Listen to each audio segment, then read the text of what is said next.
11, sekarang sudah tahap ke modul 1.4, mau meminta izin kepada Ibu untuk pelaksanaan diseminasi budaya positif dengan melibatkan beberapa rekan guru untuk sosialisasi terkait dengan budaya positif. Iya, itu satu hal yang luar biasa ya di kegiatan CGP ini. Itu saya mensupport kegiatan Bapak dan Ibu, mudah-mudahan semuanya bisa mendukung.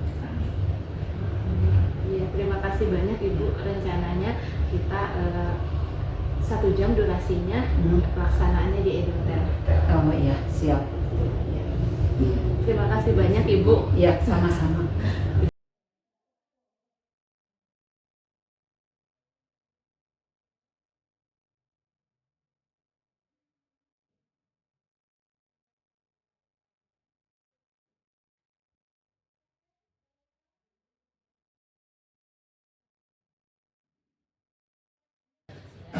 Assalamualaikum warahmatullahi wabarakatuh. Waalaikumsalam warahmatullahi wabarakatuh. Selamat pagi Bapak Ibu semuanya. Pagi. Gimana kabarnya? Alhamdulillah luar biasa. Allahu Akbar. Yes. Oke. Sebelumnya saya pribadi mengucapkan banyak terima kasih Bapak Ibu guru semuanya sudah meluangkan waktu hari ini di tengah kesibukannya untuk menghadiri kegiatan diseminasi modul 1.4 penerapan budaya positif, kegiatan rangkaian dari pendidikan guru penggerak CGP angkatan ke-11. Ya, hari ini kita akan membahas terkait dengan budaya positif di sekolah kita. Walaupun kita tahu sekolah kita itu ya sudah ada beberapa aturan, tata tertib, kemudian juga beberapa aturan yang lebih kecil di kelas ataupun di jurusannya masing-masing. Tetapi ada beberapa hal catatan khususnya setelah memahami modul 1.4 ini terkait dengan budaya positif. Ternyata ya di sekolah kita ini secara keseluruhan itu menerapkan budaya positif untuk peserta didik.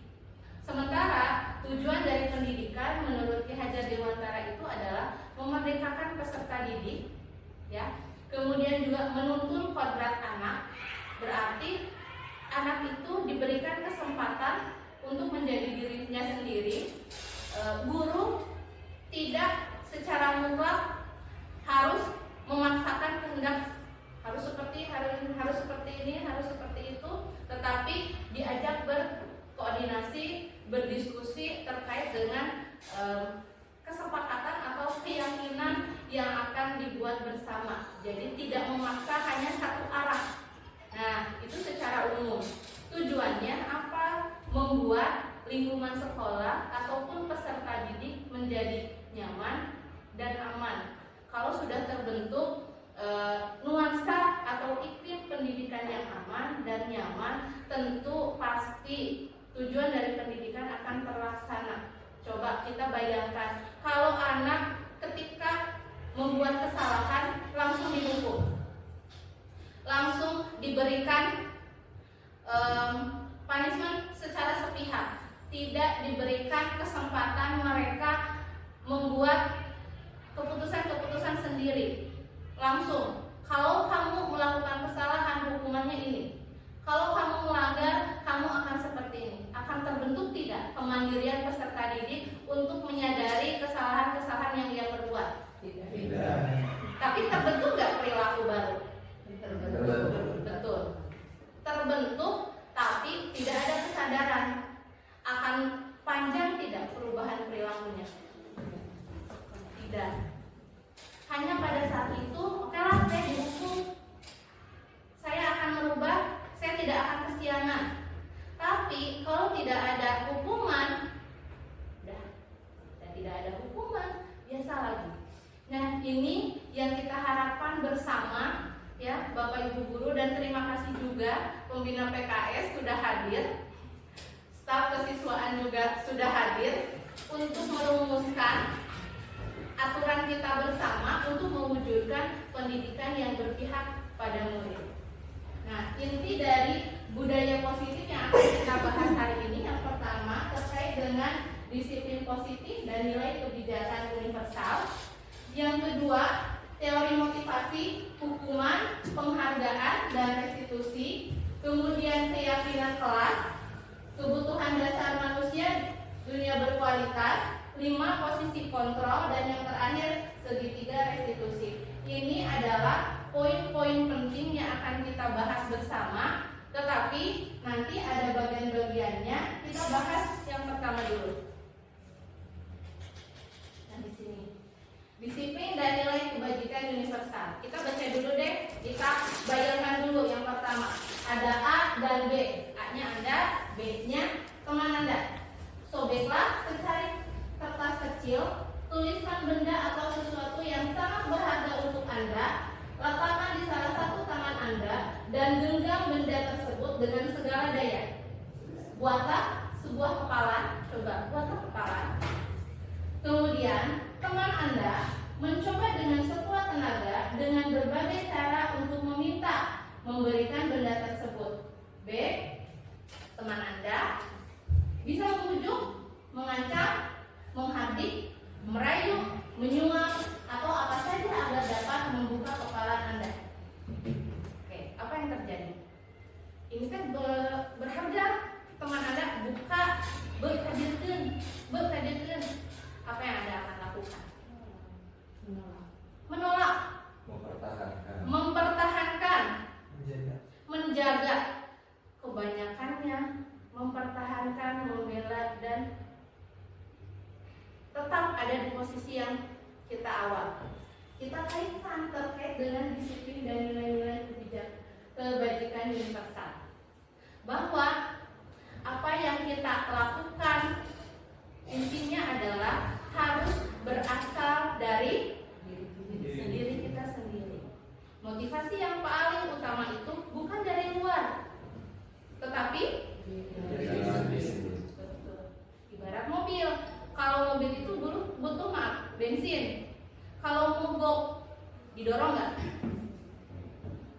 Didorong kan? Agar kita agar jalan, diderek segala macam diupayakan. Tetapi kalau diisi bensin tanpa bantuan derek, tanpa bantuan didorong dan dipajukan sama sekali, akan berjalan. Itu analogi terkait dengan kisah tadi. Jadi yang paling utama adalah menumbuhkan motivasi dalam diri dulu sebelum kita memberikan motivasi dari luar. Next. Nah, ini terkait dengan perubahan paradigma teori kontrol atau teori pilihan ilusi kontrol. Yang pertama, ilusi guru mengontrol murid. Tadi guru itu sebagai faktor dari luar. Kemudian ilusi kritik, bahwa kritik dan membuat orang merasa bersalah dapat menguatkan karakter. Itu juga salah. Kemudian ilusi bahwa semua penguatan positif, efektif, dan bermanfaat. Tidak semua hal-hal positif itu baik. Dan yang terakhir, ilusi bahwa orang dewasa memiliki hak untuk memaksa. Jadi kesimpulannya secara ini memposisikan bahwa murid itu lemah, tidak berdaya, dan harus kita kontrol, upayakan untuk merubah perilaku yang baru. Dalam teori ini salah, bahwa guru itu menuntun, membersamai, bukan memposisikan bahwa dirinya itu hak untuk memaksa. Pola pikirnya itu menyamakan kita dengan siswa. Selanjutnya, nah di sini perubahan paradigma stimulus respon, teori kontrol, teori pilihan. Siapa yang sesungguhnya memiliki kontrol? Kita bedakan dulu. Yang pertama adalah stimulus respon. Kita mencoba mengubah orang lain agar pandangan sama dengan kita. Yang kedua adalah teori kontrol atau pilihannya. Kita berusaha memahami pandangan orang lain tentang dunia. Kita berusaha open minded. Di kelas itu bukan terkait dengan hanya dua pilihan, benar, salah, ya, baik, buruk, tetapi kita di sini harus memahami bahwa setiap orang itu punya pandangan, punya prinsip, dan belum tentu prinsip orang berbeda itu salah karena tidak sama dengan kita. Itu yang pertama. Yang kedua, perilaku dilihat sebagai suatu kesalahan. Yang selanjutnya, semua perilaku memiliki tujuan. Tadi sudah digarisbawahi, tidak hanya terkait dengan baik benar, tetapi kita gali lagi bahwa perilaku anak itu pasti ada tujuan, pasti ada kebutuhan yang harus terpenuhi. Nanti kita akan bahas terkait dengan teori kebutuhan. Jadi jangan langsung yang nampak itu adalah perilakunya, gejalanya. Oh iya kesiangan, oh iya tidur di kelas, oh iya ngambil barang orang lain, itu hanya gejala. Tetapi tugas kita sebagai pendidik adalah kenapa si anak itu melakukan tersebut, karena yang harus kita gali adalah alasannya. Ya. Selanjutnya adalah orang lain bisa mengontrol saya. Teori kontrolnya adalah hanya Anda yang bisa mengontrol diri Anda. Kita sering ya di kelas, kamu harus masuk jam 7, kamu harus mengerjakan PR. Itu tuh seolah-olah kewajiban anak. Tetapi kita ganti lagi kalimatnya. Mengapa anak harus datang jam 7? Resikonya apa kalau anak tidak masuk jam 7?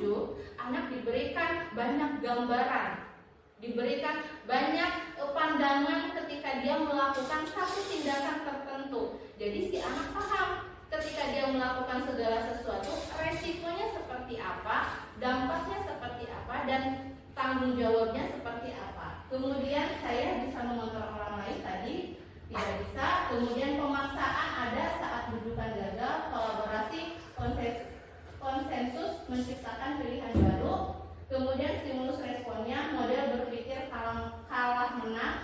Kalau teori kontrol atau pilihannya, model berpikir menang-menang. Jadi tidak ada istilah tadi benar salah, ya kamu salah sudah. Tetapi di sini langsung artinya menang-menang di sini itu tidak ada istilah yang salah, tetapi belajar dari kesalahan. Next. Nah di sini secara umum tidak bisa saya sebutkan satu-satu. Disiplin positif menurut William Glasser. Jadi kita tuh tidak bisa mengontrol orang lain. Yang bisa mengontrol itu diri kita sendiri. Jangan salahkan orang lain, tetapi diri kita sendiri yang bisa mengontrol diri kita sendiri. Semua perilaku memiliki tujuan, betul. Tadi semua peserta didik itu pasti ada tujuan ketika dia melakukan tertentu. Kemudian model berpikir menang-menang, kolaborasi dan konsensus menciptakan pilihan baru. Kemudian yang terakhir adalah realitas atau kebutuhan berbeda. Kita berusaha memahami pandangan orang lain tentang dunia. Setiap orang memiliki gambaran yang berbeda. Di sini diturunkan kembali. Jadi makna disiplin itu bukan orang lain mengontrol kita, orang lain harus mengupayakan supaya kita berubah sesuai instruksinya. Tetapi disiplin di sini adalah diri kita sendiri yang mengontrol. Kemudian belajar menggali potensi kita agar mencapai tujuan mulia, yaitu sesuatu menjadi seseorang yang kita inginkan berdasarkan nilai-nilai yang kita hargai. Kemudian ini diturunkan teori motivasinya. Ketika seseorang melakukan perilaku tertentu pasti ada motivasi. Nah di sini ada untuk menghindari hukuman, kemudian mendapatkan imbalan. Yang terakhir adalah tujuan utama dari disiplin positif, yaitu untuk menghargai diri sendiri. Kemudian ada nilai-nilai kebajikan universal yang harus ditanamkan. Dan yang terakhir adalah membuat keyakinan kelas. Jadi kita turunkan dulu, jangan langsung oh iya buat, kalau biasanya buat aturan kelas supaya tidak dihukum sama guru mapel, supaya tidak dihukum oleh wali kelas, supaya jadi juara terbersih yang paling bagus kelasnya. Tetapi kita pelan-pelan dan menanamkan kepada peserta didik bahwa apapun yang kita raih itu tujuannya adalah untuk menghargai diri sendiri, kemudian berdasarkan nilai-nilai kebajikan universal. Kemudian ini posisi kontrolnya ada untuk menghukum, teman pemantau, manajer, dan yang terakhir tujuan dari budaya positif itu nanti akan dijelaskan juga terkait dengan segitiga restitusi. Dan kebutuhan manusia dasar di sini untuk bertahan hidup, penguasaan, kasih sayang,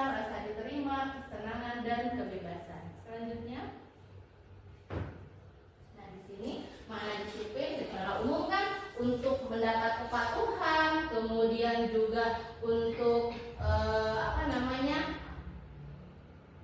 dengan kedisiplinan, kita ketidaknyamanan bukan dengan apa yang kita hargai atau pencapaian suatu tujuan mulia. Jadi secara umum disiplin itu justru kalau menurut KHD itu memerdekakan peserta didik, bukan mengekang.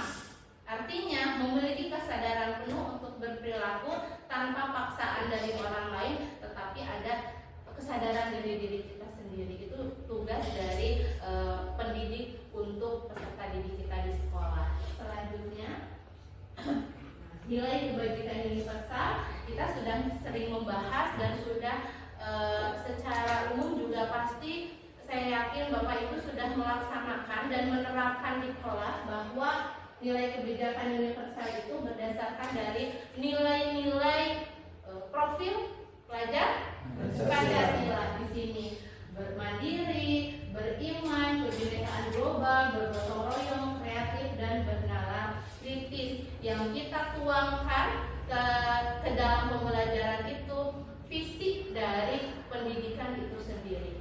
Jadi bukan untuk kita visinya, bukan untuk sekolah, tetapi untuk peserta didik. Selanjutnya, nah ini tadi juga sudah dibahas terkait dengan teori motivasi perilaku manusia. Jadi teori motivasi itu ada eksternal dan internal. Nah, sekali lagi tujuan dari teori motivasi perilaku itu adalah motivasi internal untuk menghargai diri sendiri, sehingga saya memiliki perilaku baru yang secara sadar tanpa ada paksaan dari siapapun. Itu dari tujuan disiplin positif. Selanjutnya, nah di sini tadi secara umum menurut Ki Hajar Dewantara, merdeka artinya tidak hanya terlepas dari perintah, akan tetapi juga catat buat untuk memerintahkan diri sendiri. Jadi anak didik kita bukan kita yang kontrol, tetapi diri mereka sendiri yang mengontrol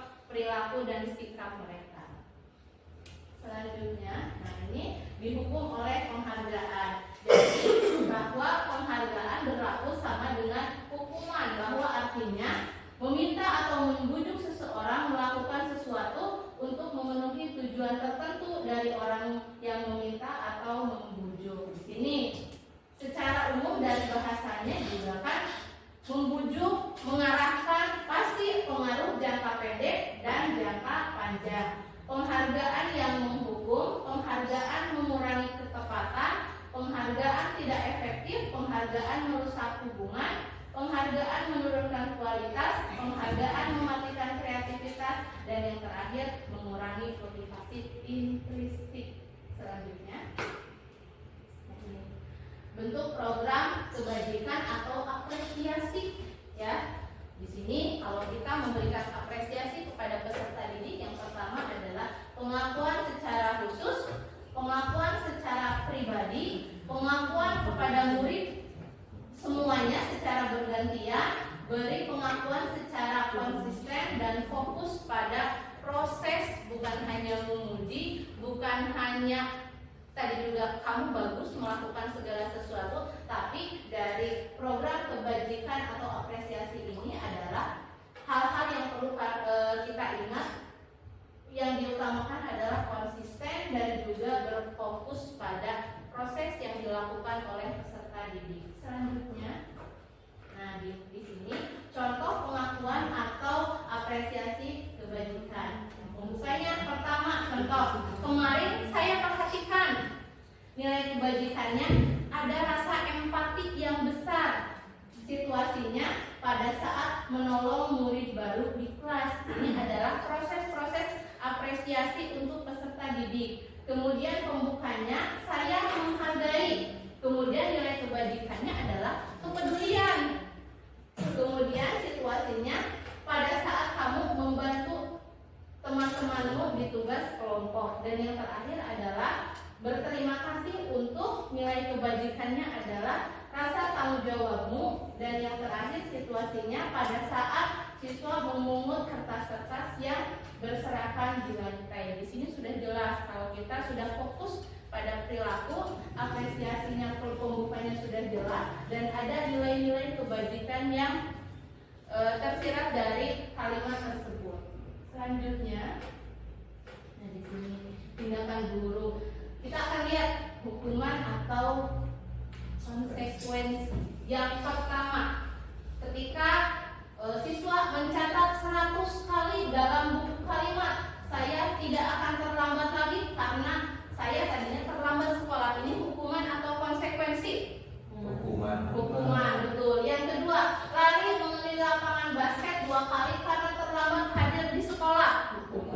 Hukuman. Murid diminta untuk push up 15 kali karena tidak menggunakan masker di sekolah. Hukuman. Kemudian menggantikan kertas tugas teman yang telah dicoret-coret. Konsekuensi. Sudah ada bayangannya, kita mengarah perbedaan konsekuensi dan hukuman. Kemudian membersihkan tumpahan air di meja tulis karena tersenggol pada saat belajar. Konsekuensi. Betul. Kemudian murid disuruh untuk mengenakan sepatu seharian di sekolah karena tidak mengenakan sepatu hitam. Hukuman.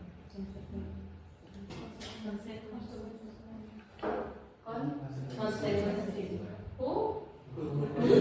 Itu hukuman. Kemudian yang selanjutnya, lari mengenai lapangan basket 2 kali karena terlambat 10 menit untuk pelajaran PJOK. Konsekuensi. Yang hukuman sama yang konsekuensi boleh diberikan alasannya. Karena pelajarannya di OK jadi diberikan konsekuensi Berkaitan gitu dengan materi. Kalau yang bilang tadi apa? Hukuman. Hukuman. Silakan Pak Jajang. Saya konsekuensi. Oh, konsekuensi yang hukuman? jadi konsekuensi. Oh, yang tadi hukuman jadi nggak ada? Oh, berarti baru menyadari bahwa itu konsekuensi, tidak masalah. Ya, silakan. Silakan. Oke. Dari tadi jawaban. Betul ya, kasih tepuk tangan dulu deh. Berarti Bapak Ibu guru di sini semuanya secara garis besar sudah bisa membedakan konsekuensi dan hukuman. Dan yang terakhir nanti kita akan bahas terkait dengan restitusi. Jadi sebenarnya kita tuh secara sudah melaksanakan, cuman istilahnya mungkin ya kita tuh rada-rada bingung ini teh konsekuensi, hukuman atau restitusi. Selanjutnya, perbedaan hukuman dan konsekuensi. Di sini secara umum, kalau hukuman itu menyakitkan, kalau konsekuensi itu harus terjadi. Kalau hukuman itu membuat anak sakit, bukan hanya sakit fisik, tapi mental, bisa saja kan dipermalukan. Kalau konsekuensi itu membuat anak merasa tidak nyaman, tapi dalam jangka pendek. Kalau hukuman, anak jadi membenci kedisiplinan. Kalau konsekuensi, anak jadi menghargai disiplin. Hukuman sifat paksaan, kamu harus melakukan itu. Kalau konsekuensi, ada stimulus dan tanggapan. Mendorong anak menyakiti diri sendiri. Kalau konsekuensi, mendorong anak agar mudah menyesuaikan diri. Kemudian kalau hukuman, menjadi konsep diri anak yang buruk bahwa saya salah nih karena dihukum. Kalau konsekuensi, konsep dirinya baik karena belajar dari pengalaman. Anak belajar untuk menyembunyikan kesalahan. Kalau konsekuensi, anak belajar untuk mematuhi peraturan. Dan yang terakhir, kalau hukuman itu si anak merasa marah, bersalah, dipermalukan dan merasa tidak dihargai. Kalau konsekuensi, anak menjadi kehilangan hak, dibuat tidak nyaman dan diasingkan untuk sementara atau time out. Selanjutnya, nah ini terkait dengan tadi sudah dibahas apa itu restitusi. Jadi kalau restitusi ini proses menciptakan kondisi bagi murid untuk memperbaiki kesalahan mereka sehingga mereka bisa menjadi kembali pada kelompok mereka dengan karakter yang lebih kuat. Restitusi juga ini merupakan kolaborasi untuk mengajarkan anak mencari solusi untuk masalah mereka, membantu murid berpikir tentang orang seperti apa yang mereka inginkan menjadi dan bagaimana mereka harus memperlakukan orang lain. Ini adalah posisi ideal dari hukuman, konsekuensi, dan yang terakhir restitusi. Jadi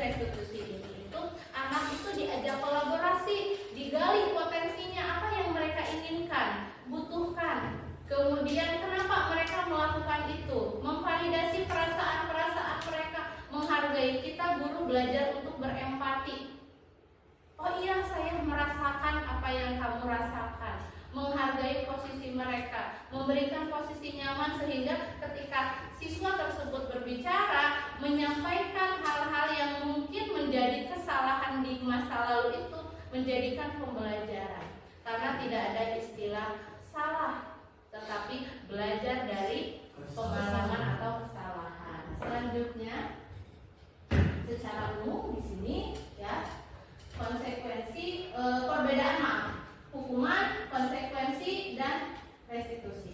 Jadi secara posisi kalau hukuman itu udah negatif deh, kalau konsekuensi netral, kalau restitusi itu positif ya. Secara umum itu kalau restitusi ini berfokus pada pemecahan masalah untuk jangka panjang.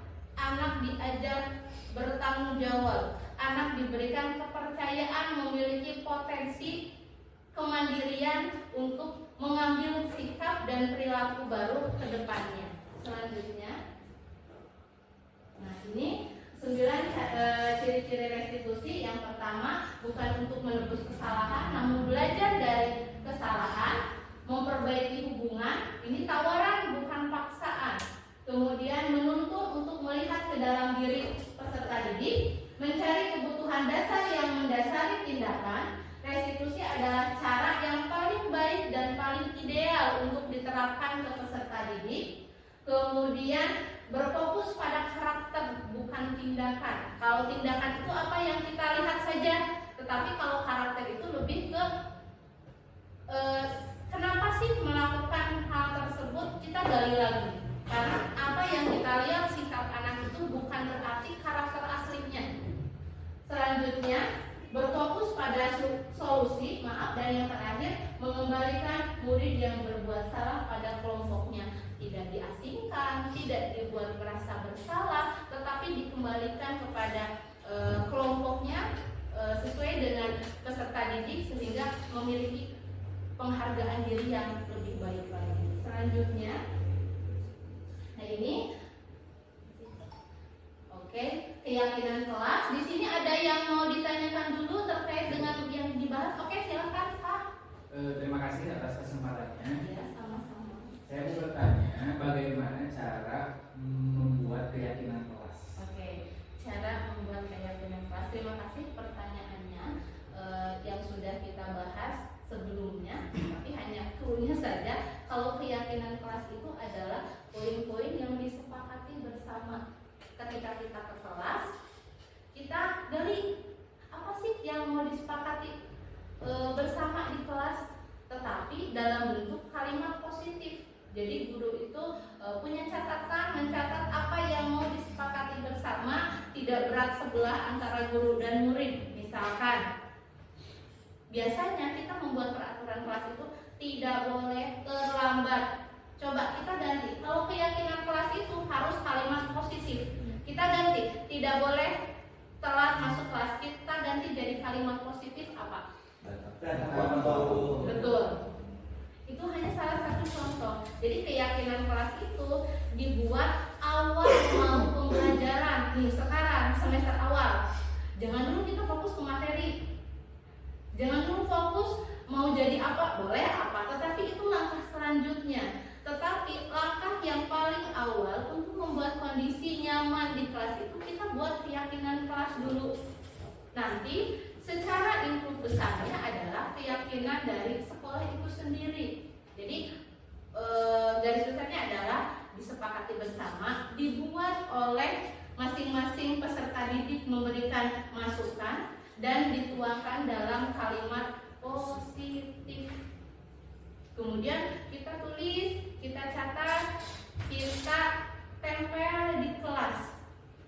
Dan si anak harus membaca semua keyakinan kelas dan siap mematuhi dari keyakinan kelas tersebut. Gak harus banyak, gak harus rame-rame dibuat, tapi yang penting anaknya tahu, paham, dan dilakukan secara konsisten. Tujuannya apa? Supaya kelasnya nyaman, supaya kelasnya aman.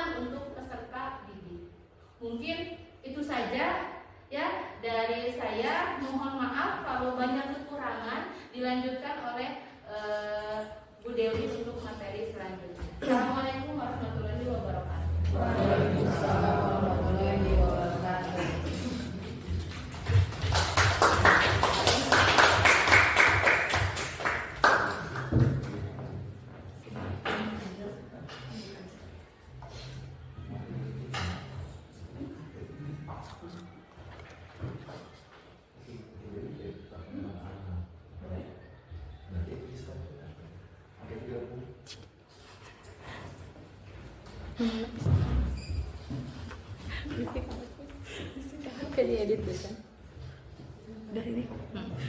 Bismillahirrahmanirrahim. Assalamualaikum warahmatullahi wabarakatuh. Waalaikumsalam warahmatullahi wabarakatuh. Apa kabar Bapak Ibu? Luar biasa, Allahu Akbar. Yes.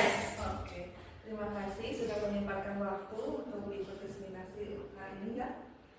Masih semangat? Oke, seperti tadi yang sudah Bapak Ibu sampaikan, saya yang memulai saja ya Bu. Di seminasi nomor 1.4 penerapan budaya positif. Itu sudah kami laksanakan kemarin untuk pembahasan harian. Sekarang tinggal aksi nyatanya. Oke, ini langsung aja.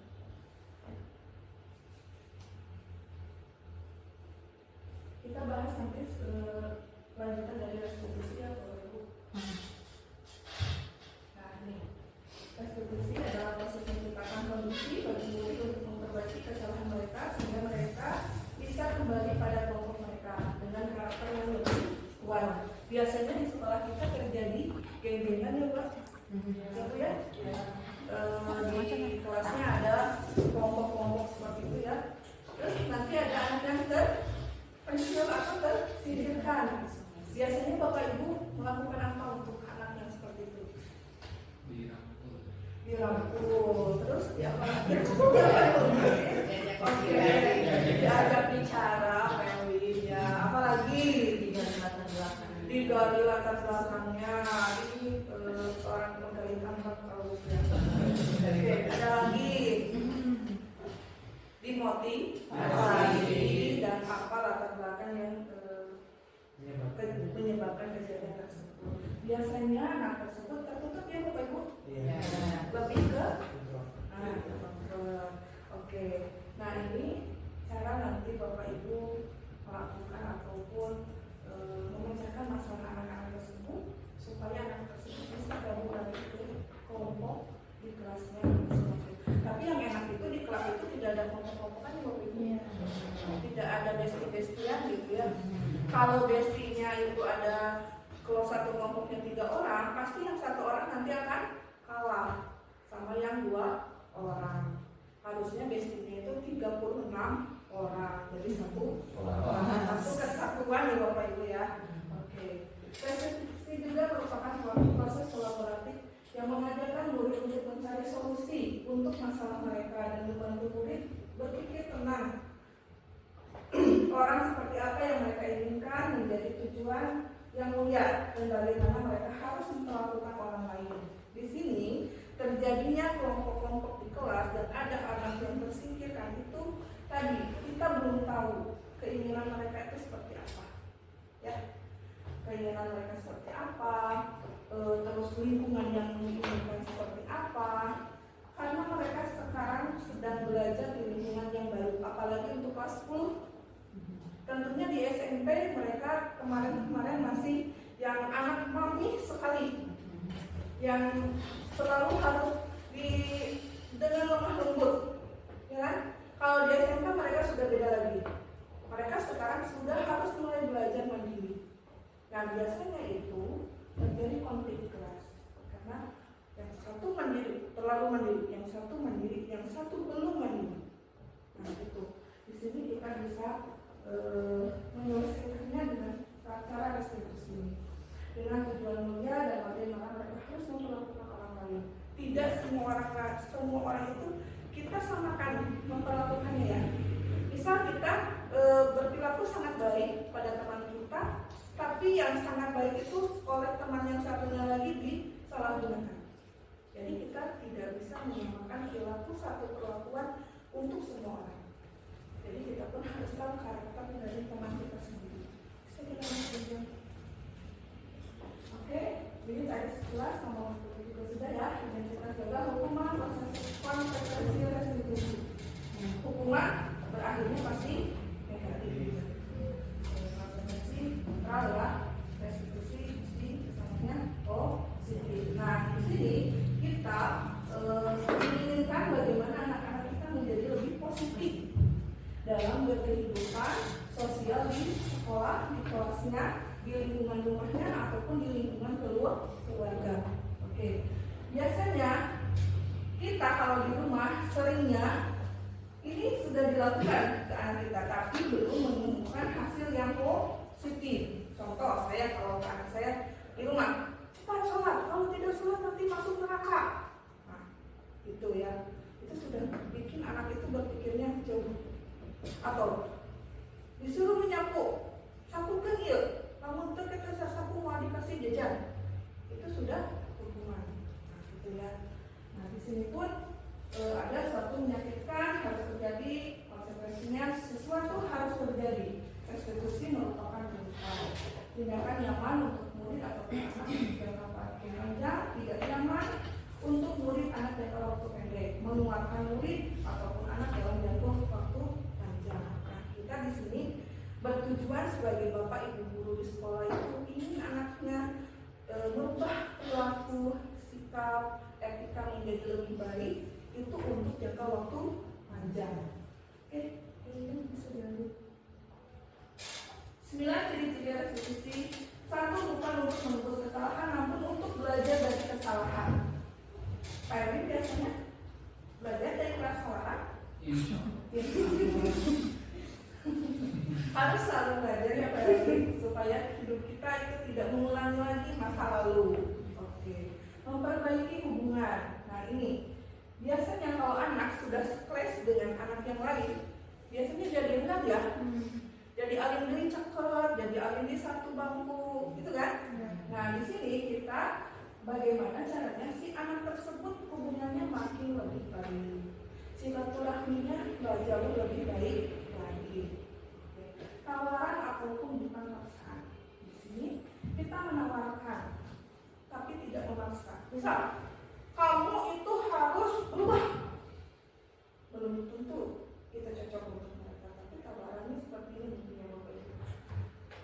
Apa yang kamu mau? Apa yang bisa itu bantu? Ibu. Oke. Restitusi menuntut untuk melihat ke dalam diri. Ini seperti kata Bu tadi, kita harus menggali di anak-anak kita yang memang sedikit ada masalah dalam hidupnya. Restitusi untuk mencari kebutuhan dasar yang berdasar tindakan. Restitusi diri adalah cara yang paling baik.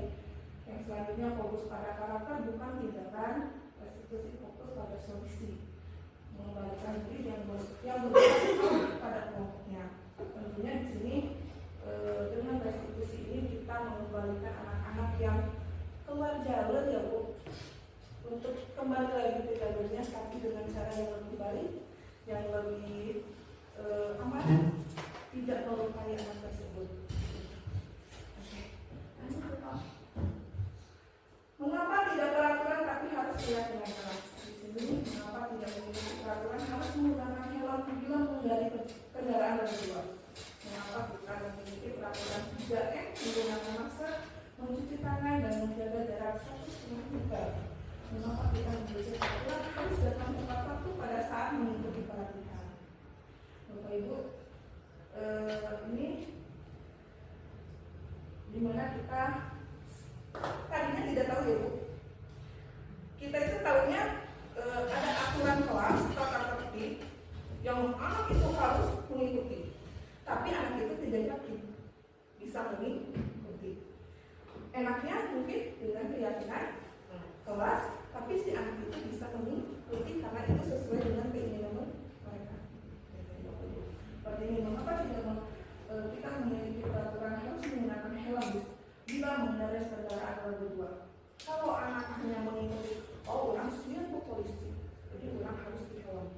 Tapi kalau anak berpikirnya dengan menggunakan helm saat berkendara bermotor, itu bisa mencegah dari kecelakaan atau benturan untuk keselamatan dia, seperti itu ya. Mungkin anak akan lebih respect untuk memakai helm saat berkendaraan bermotor.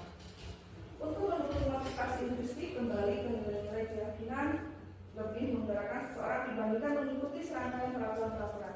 Contoh Bapak Ibu, di sekolah kita aturannya banyak ya, banyak sekali. Saya baca tuh hampir lebih dari 10. Nah, setiap hari ada nggak anak yang melanggar? Masih ada, ya Bu ya, masih ada. Masih yang tidak pakai kaos kaki, masih yang pakai roknya ganti roknya sepanjang Bu ya. Saya lihat di kelas 12 itu sedang seperti itu. Nah itu artinya, dan mereka tidak meyakini. Dengan tidak meyakini hal seperti itu, mereka tidak akan mengikuti. Tidak akan lama kayak begini, lama hukum. Besoknya iya, oke, dia sesuai dengan aturan dan tertib. Tapi kalau sudah 1 hari, 2 hari, 3 hari, kembali lagi. Jadi tidak meyakini bahwa ini loh yang harus kita lakukan untuk mencari keyakinan di sekolah. Ya, ini. Nah, ini budaya positif, lingkungan positif, dan keyakinan kelas dan peraturan kelas. Dari peraturan kelas, Bapak Ibu yang biasanya Bapak Ibu buat di kelas, biasanya kan kalau di mata pelajaran ada nggak Bu? Kalau misalkan di mata pelajaran Bapak itu kalian nggak boleh terlambat, ada? Ada ya? Kalau mau nilai harus tugasnya selesai, misalkan tepat waktu, ada ya? Ada yang seperti itu ya? Nah itu peraturan kelas yang Bapak Ibu buat. Keyakinan kelasnya, apakah mereka sudah setuju meyakini itu sebagai proses dalam pembelajaran? Setelah keyakinan kelas berhasil, ada lingkungan positif. Enak ya Bu? Kalau anak-anak sudah berada di lingkungan yang sangat positif, kita tidak bisa lagi cerewet, ya kan? Mana tugasnya? Kenapa ini terlambat? Kenapa ini sampahnya berserakan? Tidak seperti itu lagi. Itu sudah ada di lingkungan positif. Dan budaya positif ini sudah menjadi budaya nantinya, akan menjadi budaya di masa depan tanpa kita harus terus membiasakan si anak-anak tersebut. Tapi dengan kemauan dan minatnya dia sendiri, dia akan menciptakan lingkungan yang positif dan budaya yang positif. Contoh, membuang sampah sembarangan. Kalau kita harus terus sampai Bapak Ibu, kalau kita harus mengasih punishment dan sebagainya itu nggak mungkin terus-menerus ya. Tapi dengan membudayakan lingkungan positif, dengan dia meyakini bahwa sekolah kita itu harus bersih untuk kesehatan diri kita sendiri, pasti mereka akan mendapatkan lingkungan positif.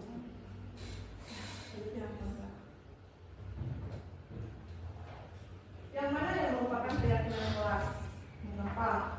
Di sini Bapak Ibu ada contohnya kesepakatan kelas datang tepat waktu, mengucapkan salam, menjaga kebersihan sekolah, berdoa sebelum dan sesudah kegiatan, aktif dalam pembelajaran, tertib.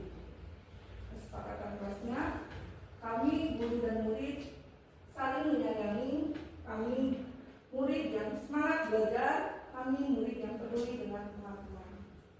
Bapak Ibu, sekilas ini kesepakatan yang dibuat di kelas. Tapi apakah mereka bisa melaksanakannya? Masih ada nggak yang sering mereka misal anggar tidak dilaksanakan? Sering ya? Ya, teman-teman waktu itu ya. Terus apa lagi? Menjaga kebersihan sekolah. Nah itu ya. Ini harus melalui eksekusi yang sangat baik ya Bapak Ibu, sehingga kita bisa menjaga anak-anak kita seperti apa. Nah, Bu, kegiatan restitusi ini kita pendalaman keyakinan kelasnya melalui rumus. Ternyata ada rumusnya Bapak Ibu ya. Rumusnya sederhana tapi sangat berguna kalau menurut saya ya Bapak Ibu. Di sini ada tabel T dan Y. Nah, tabel T dan Y ini Bapak Ibu ada kelompok yang hormat. Kami mengakui bahwa sangat penting untuk menghormati semua orang dan barang milik orang lain. Contoh,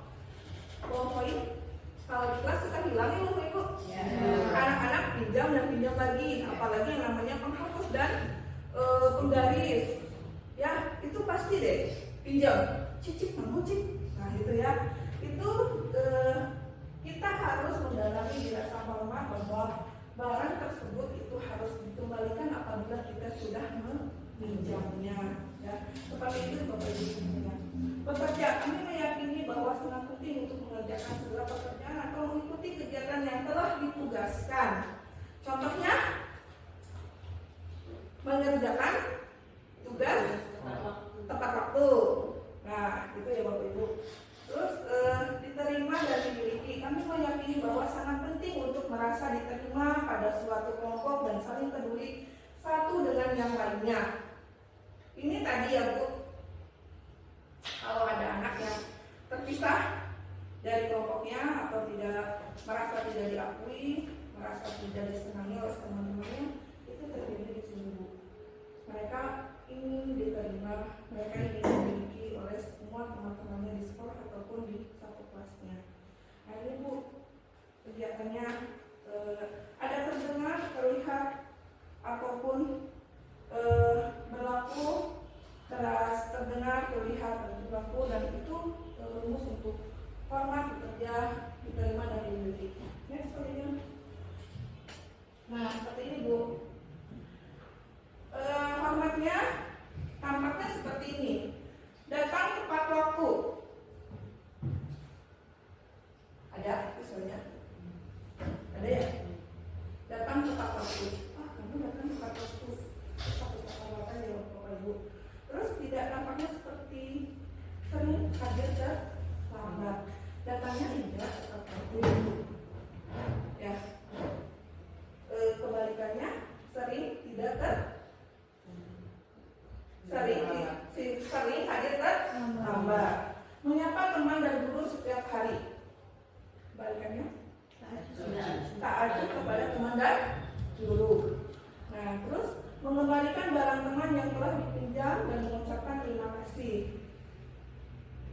Negatifnya, tidak memberikan barang yang telah dipinjam dan meletakkannya di sembarangan. Nah, untuk yang selanjutnya, bekerja.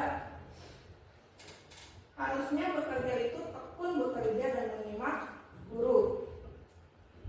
Kebalikannya, tidak mendengar guru dan acuh. Menyerahkan tugas tepat waktu. Kebalikannya, tugas tidak diberikan. Nah, seperti ini. Ini tidak jelas ya tadinya. Bacaannya apa ya? Ini aja.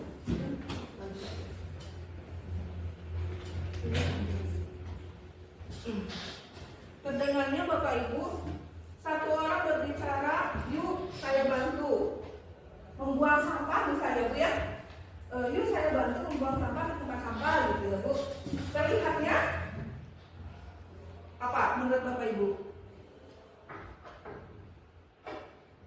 Yuk kita buang sampah ke tempatnya. Terlihatnya mereka berjalan membuang sampah ke tempatnya. Berperilakunya mereka sedang membuang sampah ke tempatnya. Nah itu Bapak Ibu seperti itu. Ada yang ditanyakan? Lihat ya? Enggak. Perbedaan hukuman, konsekuensi, dan restitusi. Perbedaan hukuman, konsekuensi, dan restitusi ya Bu. Bentar Bu.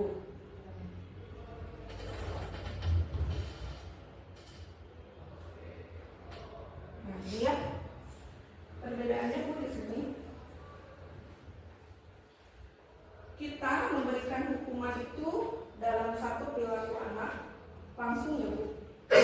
Ibu suka ya? Tidak terasa ya Bu ya? Ya, jelas itu, tidak terasa. Contohnya untuk anak di kelas seperti apa Bu? Kalau tidak membersihkan kelas, Nah, hukumannya jajan cilok gitu ya Bu. Perbedaan hukuman, konsekuensi, dan restitusi itu sangat jelas di sini. Hukuman jelas berarti konsekuensinya netral dan restitusi itu positif. Hukuman di sini diberikan untuk orang yang mungkin belum tahu untuk pengalamannya harus bagaimana untuk kita menghadapi anak supaya kita tidak terus-terusan memberikan hukuman. seperti saya sendiri, ternyata saya selama ini sudah melakukan restitusi, ya, tapi tidak sadar karena kemarin-kemarin saya juga belum tahu Bu bahwa oh ini loh yang kegiatan saya sehari-hari itu yang dilakukan untuk perlindungan anak itu sudah memahami restitusi. Dan sekarang yang lebih paham, saya lebih paham lagi bahwa ini loh caranya. Tidak harus selalu anak itu dihukum Ibu, dan itu tidak boleh ya Ibu. Untuk kedepannya ayo kita belajar membudayakan restitusi untuk menghindari penghukuman dan konsekuensi. Nah di sini konsekuensi itu mengarahkan netral. Ini anak mau dihukum apa enggak ya? Gitu ya Bu ya. Ibu suka bingung ya Bu ya. Anak misal sekarang buang sampah sembarangan, ini udah mau dihukumkan apa dia? Apakah suruh buang sampah di tempat sampah itu ke tempat sampah utama, ataukah membersihkan kelas? Tapi si konsekuensi itu akan berkelanjutan atau tidak? Atau menjadi anak takut atau tidak? Atau menjadi anak nyerah atau tidak? Nah itu ya Bu, itu untuk konsekuensi. Untuk restitusi, di sini kita menghindari hukuman, menghindari konsekuensi untuk anak, supaya kita bisa lebih tahu. Oh ini begini loh. Ibu punya anak sekarang kelas bimbingannya berapa kelas Bu? 4 kelas. 4 kelas ya Bu, yang lumayan banyak ya Bu, lebih dari 150 orang lebih ya. Nah Ibu, berapa anak yang sama perilakunya di kelas, Ibu itu harus tahu mungkin ya Bu untuk kedepannya, supaya Ibu bisa menggali lagi pribadi anaknya seperti apa. Karena saya yakin Bu, yang 4 kelas itu perilakunya semua berbeda. Semua berbeda. Hanya mungkin 30% anak yang contohnya seperti ini. Kalau saatnya ada duhur berkumandang selesai, ayo ke masjid. Ya kan? Atau contohnya gini, bagian pelajaran Ibu yang masuk, nanti pelajaran berapa nih? Kita harus mengerjakan apa? Ada tugas tidak? Ya kan Bu? Itu hanya segelintir anak yang dia udah harus kerja ini. Ada kembali. Itu ya Bu. Itu kita harus bisa lagi menggali minat bakat anak itu seperti apa, supaya di mana mereka ada masalah seperti tadi dikeluarkan dari kelompoknya, diasingkan dari kelas, itu kita bisa menyelesaikannya dengan mudah. Itu mungkin Bu. Oke, ya. Terima kasih Bapak Ibu atas waktunya. Maaf apabila tadi penerangan dari saya belum jelas, dan mudah-mudahan tidak jelas, supaya Bapak Ibu semangat nanti untuk CGP Jabarnya, untuk CGP nasionalnya silahkan ditunggu dengan setia. Saya sangat ingin sekali Bapak Ibu pun mengikuti hal yang seperti ini, karena Bapak Ibu ini sangat berguna untuk kita di sekolah, khususnya untuk pribadi kita di rumah Bu ya. Sekarang saya jadi nggak berbual-bualan lagi di rumah Bu ya. Nggak ini lagi ya ke kakak Asep, nggak selalu saya punishment gitu ya Bu. Kalau nggak apa-apa dulu kan mau dikasih uang jajan, nanti nggak dikasih ini. Sekarang lebih bagaimana maunya dia, supaya dia lebih termotivasi untuk selalu ikut sekolah dengan dia, belajar dengan dia seperti itu. Nah mungkin kedepannya Bapak Ibu pun mudah-mudahan bisa cepat menyusul untuk mempelajari ini dan mempraktekkan, khususnya di rumah, umumnya di sekolah. Itu saja mungkin. Terima kasih. Assalamualaikum warahmatullahi wabarakatuh. Waalaikumsalam.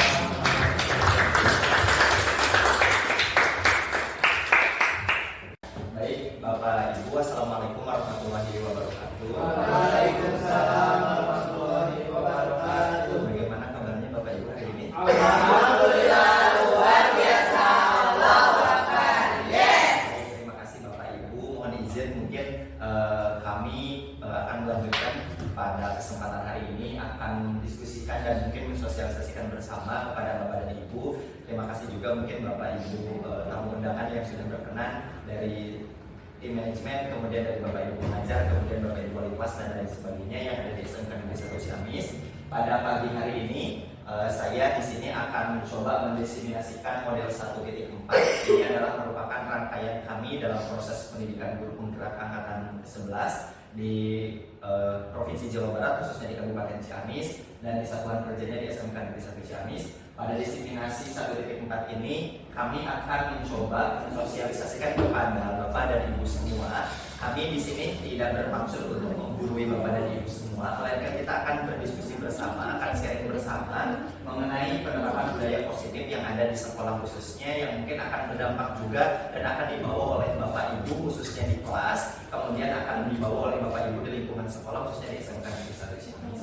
Kami ucapkan terima kasih khususnya saya kepada Bapak Ibu yang sudah berkenan hadir pada kesempatan pagi hari ini, di sela-sela kesibukan Bapak Ibu, di sela-sela kesibukan Bapak Ibu harus ke kelas ataupun mungkin mengerjakan aktivitas yang lainnya, sudah berkenan untuk bisa hadir bersama, mendiskusikan dan mungkin memaparkan dan mendengarkan hasil dari disiminasi modul 1.4 terkait dengan penerapan budaya positif yang ada di lingkup terkecil di kelas, kemudian yang ada di lingkup yang lebih besarnya di SMK Negeri 1 Ciamis, dan mungkin di dalam kehidupan aktivitas Bapak Ibu sebagai seorang pendidik dan tenaga pendidikan yang ada di SMK Negeri 1 Ciamis. Mungkin tadi sudah dijelaskan oleh rekan CGP yang lainnya, karena kebetulan di sekolah kita ada 3 CGP, dan alhamdulillah fasilitator yang berbeda dan pengajar praktik yang berbeda.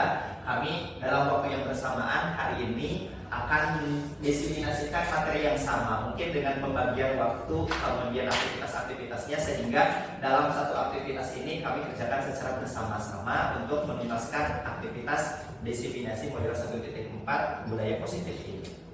Mungkin bisa di next.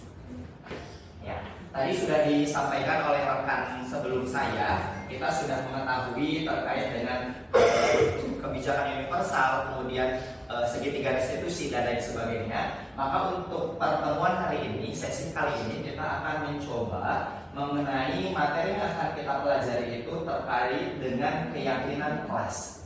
Mengapa kita akan menitik beratkan pada pemahaman keyakinan kelas? Sebelumnya, Bapak dan Ibu, keyakinan kelas ini adalah nilai-nilai universal yang sebetulnya ini sudah disepakati bersama, di mana kesepakatan ini akan muncul sebagai tindakan dari seorang murid yang kemudian nanti akan diimplementasikan di dalam kelasnya, sehingga nanti anak tidak akan lepas kontrol dalam melaksanakan aktivitas-aktivitas yang ada di kelasnya, karena tidak akan terlepas dari kebijakan-kebijakan universal seperti dari disiplinnya, kemudian dari tanggung jawabnya, cinta kasih sesama manusianya dan lain sebagainya, sehingga dapat menggali budaya-budaya positif yang ada di kelasnya, sehingga tidak akan terlepas dari aktivitas-aktivitas yang kurang baik yang terjadi di dalam kelasnya. Kemudian keyakinan kelas ini, Bapak dan Ibu, berasal dari dirinya seorang pendidik itu ataupun peserta didik itu, dari muridnya. Jadi tidak ada paksaan dari kami, dari kita sebagai seorang guru, melainkan itu berasal dari dalam diri siswa itu sendiri, melainkan oleh kita dipandu, oleh kita diberikan dukungan, oleh kita diberikan kesempatan untuk berdiskusi, untuk bisa menjadikan motivasi dia di dalam menjalankan aktivitas-aktivitas di dalam kelasnya. Kemudian Bapak dan Ibu, keyakinan kelas di sini, ya, keyakinan di kelas di sini biasanya itu adalah bersifat pertanyaan-pertanyaan, di mana pertanyaan-pertanyaannya ini adalah bersifat abstrak, gitu. Jadi mungkin tidak tertuang dari materi yang kita pelajari di kelas, melainkan menjadi satu keyakinan yang disepakati bersama, yang berasal dari peserta didik itu sendiri dan menjadikan satu pertanyaan yang bersifat abstrak. Kemudian dari kata abstrak di sini, pertanyaannya juga harus bersifat positif, gitu, tidak tidak berkata negatif, ataupun mungkin tidak tertuang kata-kata yang dilarang ataupun tidak boleh, kan itu bersifat kata-kata yang negatif, melainkan dirubah menjadi kata-kata yang positif, sehingga gitu nanti hal itu kalau sudah disepakati bersama dan bisa dilaksanakan dan menjadi pegangan siswa di dalam melaksanakan proses pembelajarannya. Kemudian Bapak dan Ibu, di dalam kita menentukan keyakinan kelas, kita itu tidak lepas peran kita. Seperti trilogi pendidikan yang sudah disampaikan oleh Ki Hajar Dewantara, bahwa ada Ing Arso Sungtulodo, Ing Madyo Hamunkarso, dan Tuturi Handayani. Di depan kita memberikan motivasi, kemudian di tengah kita juga memberikan semangat, dan tentunya di belakang kita memberikan dorongan. Nah, itu tidak lepas dari peran kita, Bapak dan Ibu, sebagai seorang pendidik, di mana dalam penentuan keyakinan kelas kita tidak dilepas begitu saja peserta didik itu, melainkan oleh kita harus dikontrol, oleh kita harus dibersamai, didiskusikan bersama sehingga menjadi suatu keyakinan kelas. Nah, Bapak dan Ibu, di dalam trilogi pendidikan Ki Hajar Dewantara ini juga mungkin tidak lepas juga dari proses pembelajaran itu adalah tidak lepas dari yang namanya si filosofi pendidikan itu adalah bahwa tidak lepas dari perkembangan zaman ataupun kodrat zaman dan kodrat alamnya. Jadi tidak lepas dari hal seperti itu. Kemudian Bapak dan Ibu di situ juga memposisikan filosofi pendidikan Ki Hajar Dewantara itu seperti kita seorang petani. Tidak mungkin kita itu seorang petani yang menanam padi akan tumbuh sebuah jagung, ataupun mungkin kita menanam jagung tidak mungkin akan tumbuh menjadi kapas ataupun mungkin kacang dan lain sebagainya, melainkan kita tanam berupa padi maka akan tumbuh menjadi padi, kita tanam menjadi dari jagung akan tetap menjadi jagung. Nah, hal itu mungkin kita tarik ke dalam keyakinan kelas, bahwa saat kita dalam pendalaman keyakinan kelas ini ada rumusnya yang bisa kita terapkan, di mana ada yang disebut dengan rumus X, rumus Y, kemudian ada juga yang disebut dengan tabel T, di mana tabel X, tabel Y, dan tabel T ini akan saling beririsan ataupun mungkin saling berhubungan, di mana di dalam melaksanakan keyakinan kelas itu bisa terjadi. Seperti kita lihat di sini, Bapak dan Ibu, keyakinan kelas yang kita ambil salah satu contohnya adalah bagaimana kita hormat. Karena tadi didasari bahwa keyakinan kelas itu adalah kebijakan-kebijakan universal seperti hormat, tanggung jawab, saling menghargai, dan seterusnya. Nah, di sini contohnya kita menerapkan keyakinan kelas dalam tabel T dan tabel Y, yaitu ada dari kata hormat. Dari kata hormat di sini ada dari mulai terdengar, kemudian ada dari terlihat, kemudian dari berperilaku. Kemudian dari tabel T di sini dari kata hormat ataupun mungkin kebijakan hormat di sini ada tampak seperti, kemudian ada tidak tampak seperti. Hal ini mungkin akan membawakan kegiatan-kegiatan positif anak, dari mulai mungkin anak berkata seperti apa, dari mulai terdengarnya, kemudian mungkin terlihat aktivitasnya apa saja, kemudian berperilakunya dia melaksanakan seperti apa. Kemudian ditampak seperti anak akan datang seperti apa ataupun mungkin berperilaku seperti apa, dan tidak tampak seperti itu adalah kebalikan dari tampak seperti yang akan dilaksanakan oleh peserta didik itu sendiri. Oke, kemudian Bapak dan Ibu bisa dilanjut Ibu. Nah, ya. Nah, Bapak dan Ibu, setelah kita tadi mendengarkan dari CGP yang lainnya terkait dengan keyakinan kelas, budaya positif dan lain sebagainya, kami sudah menyediakan di sini ada terkait dengan peraturan-peraturan yang sudah disepakati oleh peserta didik. Namun kita belum tahu keyakinan kelas apa sih yang sekiranya muncul gitu ya di dalam peraturan-peraturan tersebut. Jadi peraturan di sini adalah aktivitas anaknya, kemudian keyakinan kelasnya mereka memegang apa gitu. Jadi bukan hanya suatu aktivitas tanpa ada suatu keyakinan gitu ya. Seperti kita mungkin sekarang datang ke sekolah, berarti keyakinan kelas itu harus disiplin. Ataupun mungkin kita bekerja sesuai dengan instruksi kepala sekolah, ataupun mungkin instruksi dari dalam diri kita, berarti saya harus tanggung jawab. Nah, itulah keyakinan-keyakinan yang kita pegang, gitu ya. Nah, ini adalah beberapa contoh peraturan. Kita akan berdiskusi bersama Bapak dan Ibu. Ya, yang pertama adalah selalu kembalikan buku ke tempatnya. Kira-kira, gitu ya, menurut Bapak Ibu, berdasarkan nilai-nilai kebajikan universal yang diyakini sebagai keyakinan kelas di sini, kira-kiranya apa sih gitu? Saat ada anak ataupun peraturan kelasnya yang disepakati bahwa selalu mengembalikan buku orang lain ataupun buku perpustakaan ataupun mungkin buku temannya pada tempatnya. Kira-kiranya keyakinan kelasnya apa? Tanggung jawab. Ada lagi yang mau berpendapat selain dari tanggung jawab? Disiplin. Ada lagi? Komitmen. Ada lagi? Nah, tadi Bapak dan Ibu tanggung jawab, disiplin, komitmen. Apakah itu keyakinannya positif atau negatif? Positif ya Bapak Ibu. Itu yang pertama. Kemudian yang kedua, dilarang mengganggu orang lain.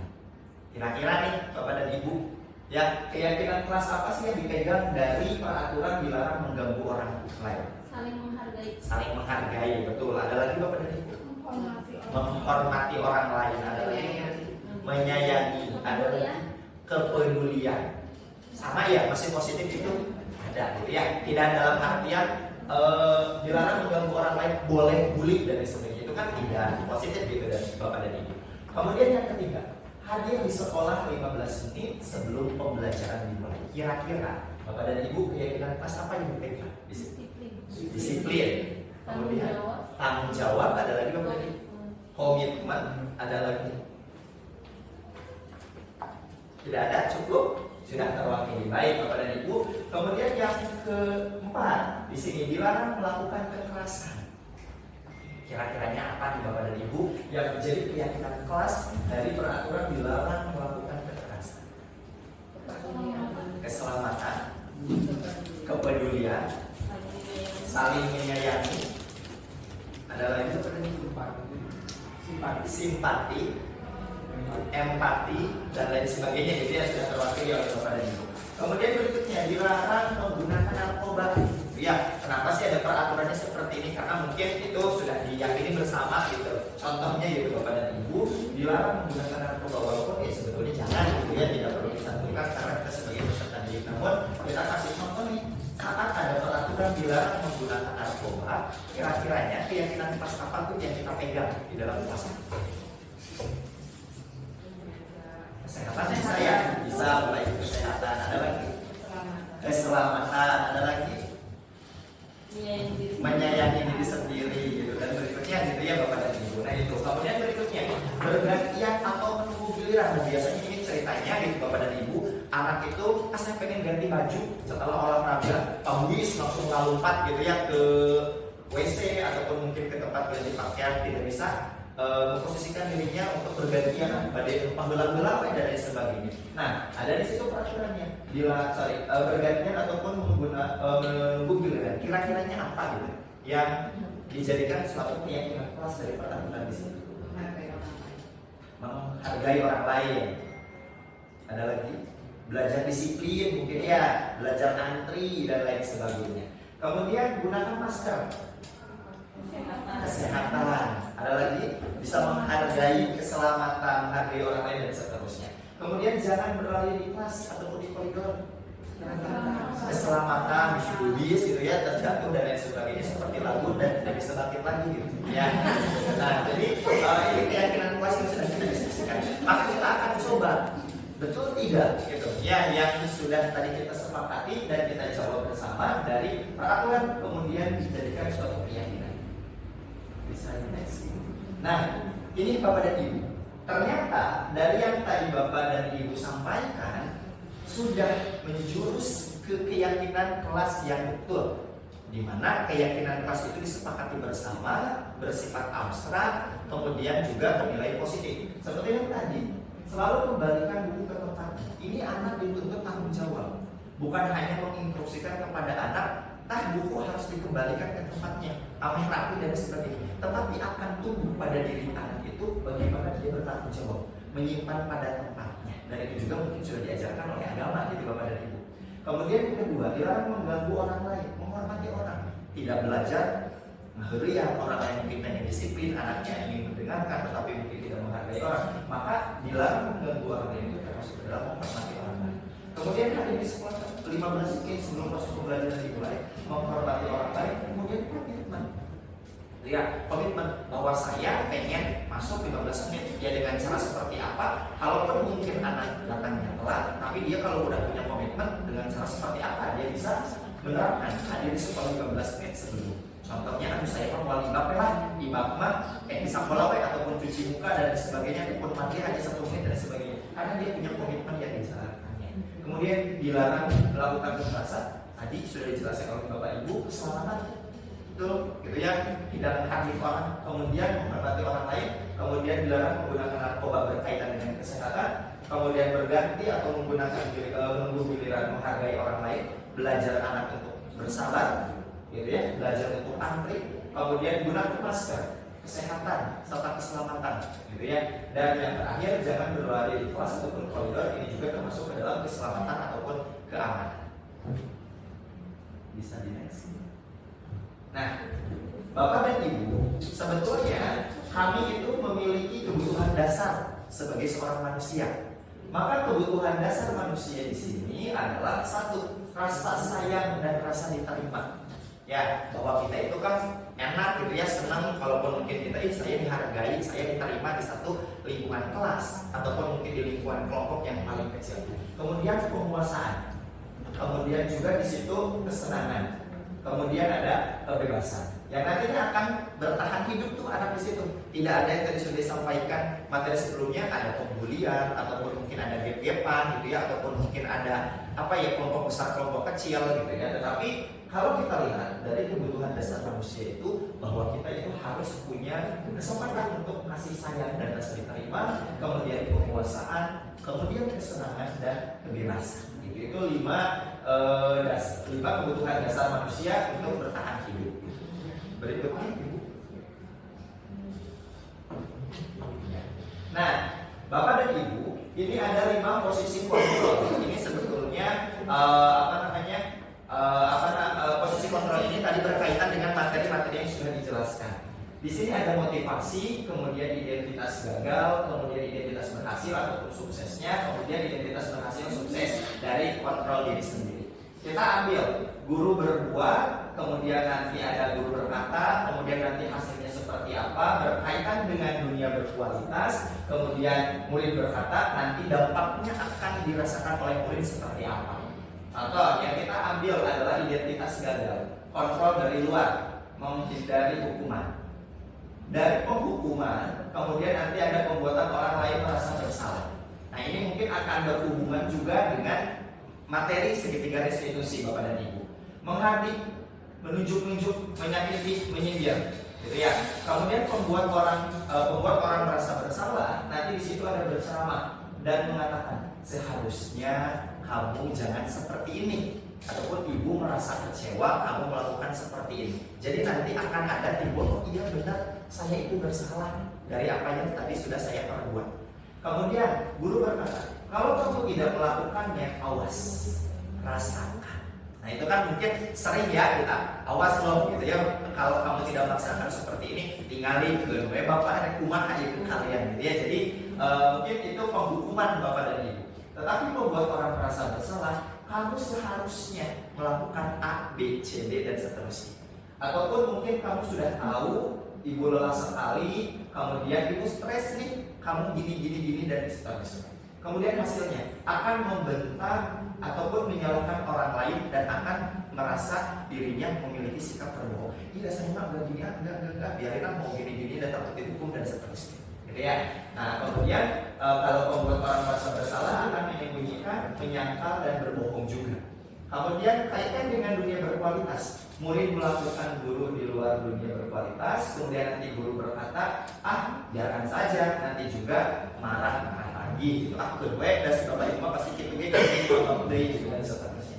Kemudian dampaknya nanti akan dirasakan oleh siswa akan terus berulang, melakukan kesalahan berikutnya. Kemudian di sini ada identitas berhasil ataupun sukses, mengharapkan imbalan ataupun ketergantungan kepada orang lain. Karena mungkin saat nanti Bapak dan Ibu, kalau kita bisa melihat peserta didik yang melakukan kesalahan itu ataupun mungkin melanggar dari peraturan yang sudah ditentukan, karena mungkin dia menghindari hukuman ataupun mungkin dia mengharapkan imbalan ataupun ketergantungan kepada orang lain. Saya mau melanggar itu biar aku dikasih ini, jadi kayak cari perhatian gitu Bapak dan Ibu. Kemudian menghargai dari diri sendiri.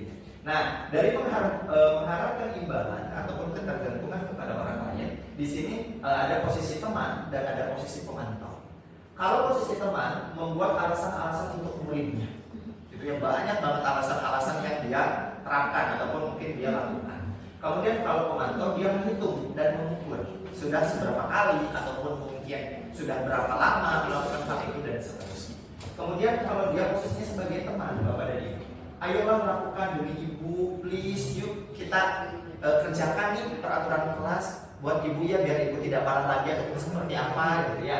Kemudian ada masa kamu tidak mau, ingat tidak, ibu tidak akan pernah membantu teman-teman gitu ya. Jadi ada kata-kata yang mungkin posisinya guru itu memposisikan diri sebagai seorang teman. Kemudian juga di situ ada pemantau, kemudian juga ada sebagai seorang manajer. Jadi saat Bapak dan Ibu ya melakukan segitiga restitusi ataupun melakukan kebajikan universal, Bapak dan Ibu saat memberikan hukuman ataupun reward dan punishment tidak akan lepas dari sebagai seorang penghukum, tidak akan lepas dari membuat orang merasa bersalah, tidak lepas dari posisi sebagai teman, kemudian dari pemantau dan dari manajer. Hal ini bisa oleh Bapak dan Ibu terapkan dan lakukan. Kira-kiranya kalau anak merasa ataupun melakukan hal kesalahan, kira-kiranya posisi yang tepat bagi saya itu apa gitu. Ya, nah tetapi dari 5 posisi kontrol di sini dilihat dari tabel, rasa-rasanya Bapak dan Ibu kalau akan memberikan satu hukuman dan memberikan penghargaan kepada peserta didik agar berhasil dan tidak terulang kembali dan akan membentuk satu karakter yang positif, maka Bapak dan Ibu bisa memposisikan sebagai teman, bisa memposisikan diri sebagai pemantau, dan memposisikan diri sebagai seorang manajer. Kalau Bapak dan Ibu menerapkan sebagai penghukum, maka nanti anak akan mengulangi berbagai kesalahan berikutnya. Biarin we. Tapi kita ambil, jika teman kita hayat tuh anak itu gitu, yuk diskusi dengan ibu gitu ya, ayolah ibu please gitu ya, kamu jangan gini, biarin deh, kamu mau nganggap saya bapak, mau nganggap saya kakak, mau nganggap saya teteh, mau nganggap saya ibu, yuk kita diskusi, biar nanti kamu tidak mengulangi kembali kesalahan itu. Jadi kayak dia diterima posisinya sebagai seorang teman. Kemudian sebagai pemantau. Ya, nah kalau di sini kalau sebagai pemantau nanti akan dilihat, biasanya kalau terlihat dikasihkan reward, kalaupun mungkin tidak akan diberikan punishment dan sebagainya.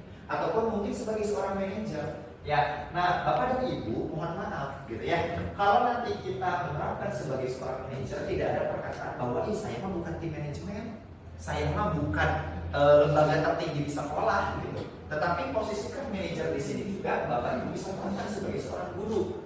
Gitu ya, maka nanti Bapak Ibu di sini bisa mengajukan pertanyaan-pertanyaan. Kenapa kamu melakukan hal seperti itu? Alasannya kenapa? Beritahu Ibu dan lain sebagainya. Mungkin Ibu bisa membantu dan lain sebagainya. Mungkin posisi manajer kan tidak jauh dari aktivitas-aktivitas seperti itu Bapak dan Ibu. Kemudian apa yang kita yakini dari kesepakatan kelas itu? Contoh, ada satu kasus gitu. Contoh kasusnya anak rambutnya dipotong karena kegiatan gerakan disiplin siswa seperti hari ini. Kebetulan Bapak dari PKS IPDS-nya juga sudah hadir. Contohnya anaknya dipotong tuh si rambutnya gitu ya. Nah kita tanya gitu, kamu merasa kesal ya gitu ya, kamu merasa kesal ya rambutnya dipotong. Lantas kenapa? Kalau Bapak pengen tahu bisa dipotong gitu, mungkin alasannya apa dan seterusnya. Mungkin nanti kita bisa memposisikan sebagai seorang manajer. Kemudian bisa kita buatkan pribadinya. Kamu itu kalau bagus rambutnya, kamu itu sudah rapi, sudah ganteng, sudah bersih, sudah wangi. Kalau rambutnya makin rapi, kayaknya lebih maksimal, lebih paripurna nih diri kamu dan seterusnya.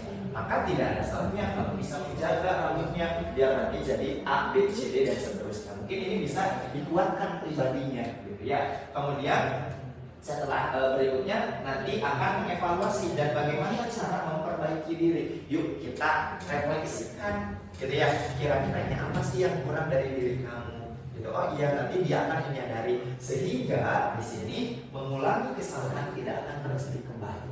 Dia merasa diterima dan dia merasa dihargai, ataupun mungkin dia merasa seorang bahasa Sunda nama dirangkul oleh kita sebagai pendidik, sebagai bapak dan ibu.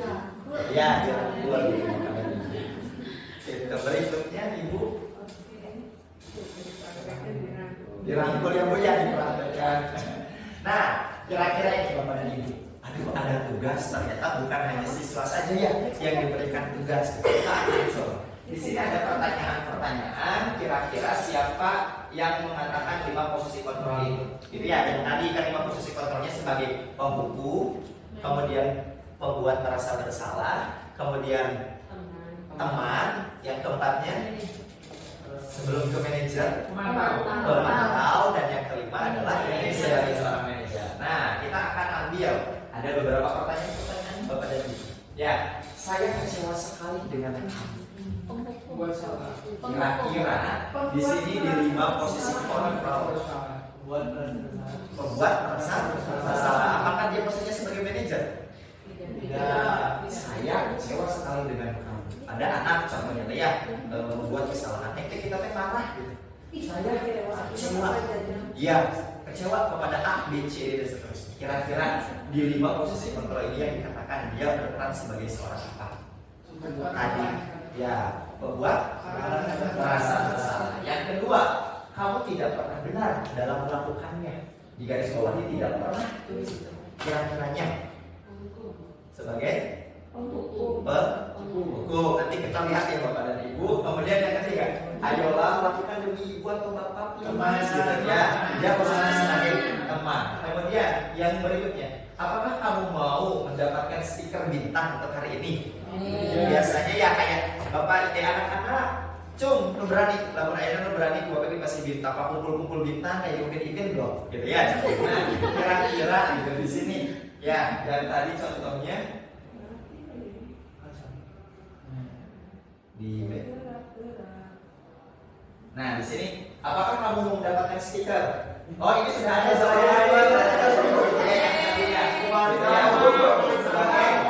sebelum ke sana. Kemudian bagaimana kamu bisa menyelesaikan masalah ini? Kira-kiranya 5 posisi kontrolnya apa? Dan kamu selalu yang paling terakhir sebagai penghukum. Kita lihat Bapak dan Ibu.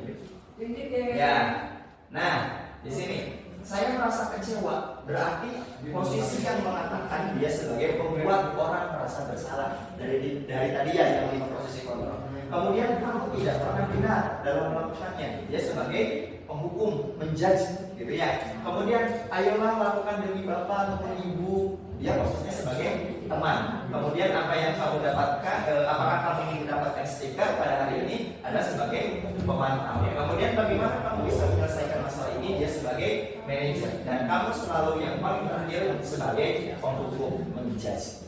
Bisa di next. Nah, ya, nah ini Bapak dan Ibu, gitu ya, ada bergerak antara peraturan, pemantau, konsekuensi ataupun hadiah, ada nilai-nilai manajer untuk memperbaikinya. Kalau kamu tidak, saya akan diberikan hukuman untuk membuat tidak nyaman, ataupun mungkin apa yang kamu yakini, bagaimana memperbaiki masalah ini, memperbaikinya, kita berdua mendapatkan apa yang kita butuhkan. Gitu ya, ini rangkaian dari materi yang disampaikan. Nah, Bapak dan Ibu, ini ke materi yang mungkin bisa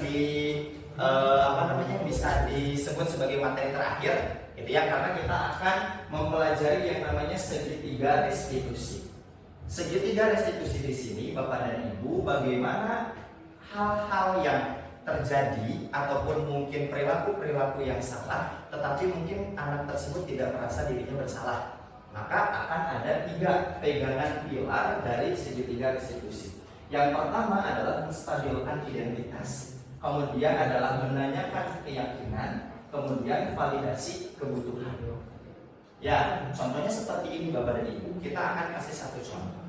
Ada anak bermasalah saat menggunakan sepatu putih. Ya, kemudian oleh kita dipanggil, Bapak tahu dan Bapak dapat laporan dari teman kelas kamu hari ini mendapatkan satu kesalahan. Ya, karena salah dalam menggunakan sepatu yang tidak sesuai dengan peraturan sekolah, yakni menggunakan sepatu putih. Kemudian dalam menstabilkan identitas, di sini timbullah pertanyaan-pertanyaan. Apakah kamu menyadarinya? Tidak. Ya. Oh Bapak, iya saya menyadarinya dan sebagainya. Maka akan nanti timbul di sini ke pertanyaan berikutnya. Setelah kita yakini bersama hal itu adalah sudah tidak sesuai dengan peraturan sekolah, kira-kiranya hal itu melanggar keyakinan apa yang sudah kita lakukan? Pak, saya melanggar kedisiplinan, melanggar tanggung jawab, melanggar konsekuensi, atau mungkin melanggar apa yang sudah kita sepakati. Kemudian nanti di sini ditanya validasi kebutuhannya, gitu ya, sehingga nanti anak tidak akan merasa bersalah, gitu ya. Nah, nanti di validasi, di menstabilkan identitas, nanti di sini ada setiap orang pasti pernah melakukan kesalahan, gitu ya. Jadi nanti pas ditanya tidak apa-apanya, gitu ya. Contohnya mungkin orang pun tidak akan lepas dari yang namanya salah, karena mungkin kita manusia dan lain sebagainya. Itu adalah salah satu kata-kata dalam menstabilkan identitas. Kemudian kamu bukan satu-satunya orang yang perlu melakukan hal itu. Tenang gitu ya, bukan hanya kamu, tapi mungkin nanti dampaknya kita ingatkan biar tidak menjadi suatu kebiasaan gitu ya, yang tidak terulang kembali. Kemudian yakini keyakinan kelas. Nilai-nilai apa saja yang telah disepakati yang kita langgar ataupun mungkin yang tidak, ataupun mungkin bertentangan dengan hal tersebut. Kemudian kamu ingin menjadi orang yang seperti apa? Apakah ingin menjadi orang yang disiplin? Apakah ingin menjadi orang yang tidak disiplin dari kejadian-kejadian yang sudah terjadi? Kemudian di validasi kebutuhan, kamu tentu punya alasan mengapa kamu melakukan hal seperti itu. Jadi tidak menjudge. Kamu kamu pakai sepatu putih. Ya, ternyata oleh kita tidak validasi kebutuhan anak. Jadi harus. Kenapa kamu takutnya mungkin sepatunya yang seharusnya dicuci, ataupun mungkin kasusnya lupa pakai sepatu yang sudah ditentukan, ataupun mungkin sepatunya dalam perbaikan dan lain sebagainya. Kemudian adakah cara lain yang lebih efektif untuk mendapatkan apa yang kamu butuhkan? Kira-kira mau seperti apa? Ya, kamu agar hal yang terjadi tidak menjadi down bagi kamu dan seterusnya. Itu 3 pilar yang terdapat di segitiga restitusi yang mungkin nanti Bapak dan Ibu bisa terapkan, gitu ya. Karena apa? Karena dari pendidikan filosofi Ki Hajar Dewantara bahwa kita itu harus bisa menghamba pada murid. Mohon maaf Bapak dan Ibu, menghamba pada murid di sini bukan berarti kita harus sukum ke anak, dukung anak dan sebagainya. Tapi mungkin memposisikan anak butuhnya apa yang dibekali oleh kita dan diarahkan oleh kita, gitu Bapak dan Ibu. Ini tidak akan lepas dari segitiga restitusi. Bisa di ya. Nah, di dalam menstabilkan identitas gitu ya, yang tadi gitu ya, untuk membuat anak yang merasa gagal karena berbuat salah menjadi positif terhadap dirinya. Maka di sini ada contoh kasusnya. Guru berkata, berbuat salah itu hal yang manusiawi. Tidak ada manusia yang sempurna. Bapak dan Ibu juga pernah berbuat salah, ataupun mungkin kita pasti bisa menyelesaikan permasalahan ini dan seterusnya. Jadi akan membuat anak itu tidak gagal, melainkan akan menjadi positif bagi diri. Oh iya, saya pun gagal, tapi saya bisa memperbaiki hal itu. Ini contoh-contohnya mungkin saat nanti Bapak dan Ibu bisa menstabilkan identitas saat penerapan segitiga restitusi. Kemudian berikutnya, yang kedua adalah validasi kebutuhan Bapak dan Ibu. Validasi kebutuhan di sini adalah membantu murid mengenai basic need-nya. Apa yang benar-benar dibutuhkan oleh anak? Kebutuhan dasar anak itu apa gitu ya? Yang ingin dipenuhi ketika melakukan kesalahan itu. Pada dasarnya setiap tindakan manusia tujuannya adalah memenuhi basic needs ataupun kebutuhan dasarnya. Apakah itu power, kemudian freedom, kemudian love and belonging, kemudian fun ataupun survival. Nah itu kan kebutuhan dasar dari posisi manusia itu. Nah saat mungkin Bapak dan Ibu akan menerapkan validasi kebutuhan di sini, Bapak dan Ibu, kamu bisa saja melakukan hal yang lebih buruk, tapi kamu tidak melakukannya kan? Jadi ditanyakan kembali gitu kira-kiranya untuk bisa memvalidasi kebutuhannya. Kamu pasti punya alasan mengapa kamu melakukannya, seperti yang tadi kasusnya pakai sepatu putih ditanya gitu ya. Kemudian apa yang penting bagi kamu gitu ya. Jadi nanti akan timbul di dalam hatinya, iya saya itu bisa dapat love and belonging ataupun mungkin freedom ataupun mungkin survivalnya gitu dan sebagainya. Kemudian apakah kamu bisa melakukannya dengan lebih baik lagi untuk besok hari dan seterusnya. Nah ini saat mungkin nanti Bapak dan Ibu bisa mengimplementasikan validasi kebutuhan saat menerapkan segitiga dari restitusi itu sendiri. Kemudian berikutnya segitiga restitusi yang ketiga yaitu adalah bisa di-next Ibu, menanyakan keyakinan. Anak melihat kesalahannya dihubungkan dengan norma sosial dan nilai-nilai yang mendasari manusia berinteraksi dengan orang. Dan mungkin ini bisa berkaitan juga dengan keyakinan kelas yang sudah ditentukan. Nah, di sini guru bisa berkata, apakah nilai yang kita percayai di kelas ataupun di sekolah kita? Apa dari kejadian-kejadian itu? Kalaupun mungkin tadi kita belajar menghargai orang ataupun mungkin disiplin dan sebagainya, ada anak berbuat kesalahan, kita kaitkan. Kalau membuat kesalahan itu kira-kira yang dilanggar apa tuh keyakinannya gitu. Jadi nanti akan ingat oleh anak itu keyakinan apa yang dia pegang gitu dalam melaksanakan kegiatan-kegiatan kehidupannya. Nilai-nilai universal apa yang telah kita sepakati dari yang tadi, contohnya tanggung jawab, disiplin, menghargai orang gitu ya dan seterusnya. kelas yang ideal itu seperti apa sih? Ya yang tertib, yang disiplin, contohnya dan lain sebagainya. Nanti akan berujung kepada bagaimana kita menanyakan keyakinan dari segitiga restitusi itu. Gitu. Terus berikutnya Ibu. Ya, nah ini mungkin intervensi 30 detik Bapak dan Ibu. Intervensi ini bisa membuat murid kembali ke tujuan semulanya. Kemudian dengan cukup singkat, dengan cara-cara yang konfrontatif gitu ya. Pertanyaan-pertanyaan yang bisa diajukan biasanya dikemukakan oleh seorang pemantau ataupun seorang manajer. Karena yang tadi di 5 kontrol itu kan yang akan berdampak bagus, ada 3 sebagai teman, kemudian sebagai pemantau, dan sebagai manajer. Maka di sini, apakah kamu ingin berbuat yang lebih baik? Jadi nanti ada anak yang ditanya seperti itu akan timbul, oh iya itu perbaikan ke depannya. Apakah saat ini kamu sedang menjadi orang yang sedang kamu inginkan? Kalaupun tidak, ya mungkin harus seperti apa? Kemudian, apakah kamu bisa mengubah kegiatan perilaku kamu saat ini menjadi sikap yang lebih baik? Kemudian, apakah wajar membuat suatu kesalahan? Bisakah kita memperbaikinya kembali? Kemudian, apa yang kamu lakukan saat ini sesuai, oke atau tidak, dan seterusnya. Kemudian, kamu kapan akan siap untuk memulai hal itu?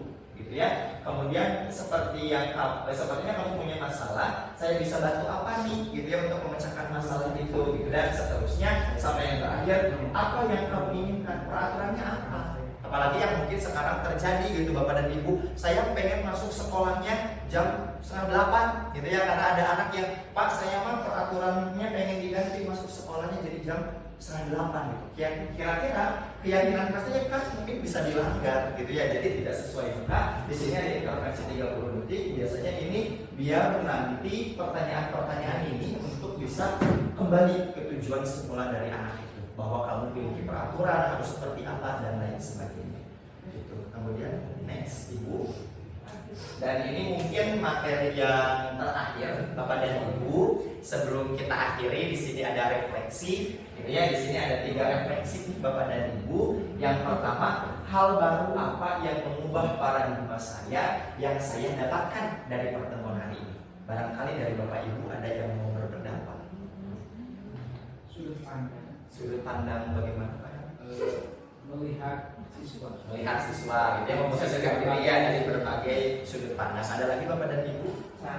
Bu Fia? Dengan menerapkan restitusi cenderung memotivasi anak untuk ke arah yang lebih positif. Ke arah yang lebih positif gitu ya, lebih tanggung jawab. Baik, terima kasih. Ada lagi Bapak Ibu? Cukup. Baik, yang kedua, perasaan apa yang muncul selama mengikuti kegiatan diseminasi ini, khususnya mengenai makna disiplin dan motivasi intrinsik? Termotivasi. Ada lagi? Berarti kita udah punya pegangan mungkin ya Bapak dan Ibu, kira-kiranya tidak akan sewenang-wenang gitu dalam mengarahkan ataupun membimbing peserta didik. Kemudian yang ketiga, sekilas kembali ke pertanyaan-pertanyaan pemantik yang tadi awal. Setelah mendapatkan pemaparan ini, apakah hukuman dapat mendisiplinkan anak?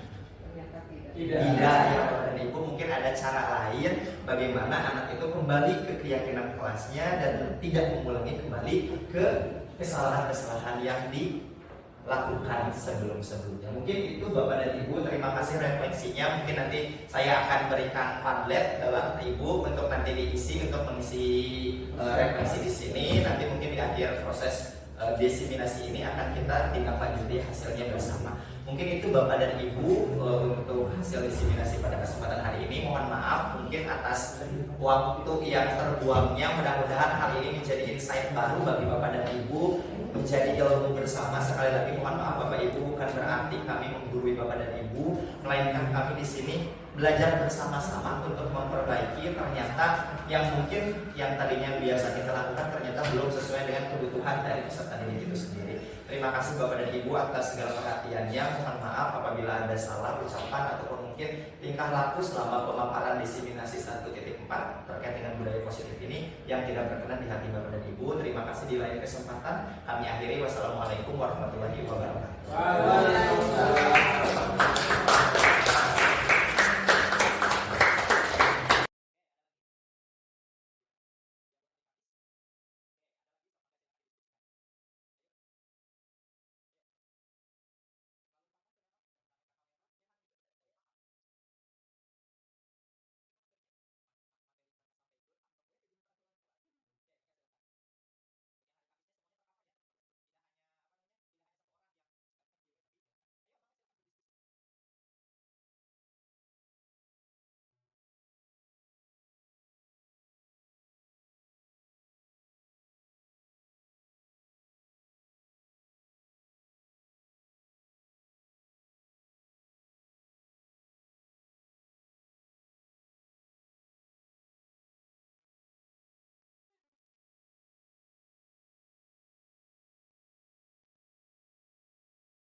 Bismillahirrahmanirrahim. Assalamualaikum.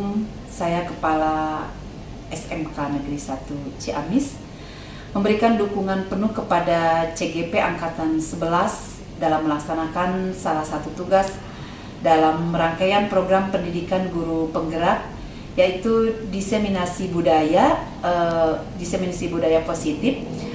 Mudah-mudahan dengan program diseminasi positif ini bisa memberikan dampak baik kepada proses pembelajaran di sekolah yang berpihak pada murid.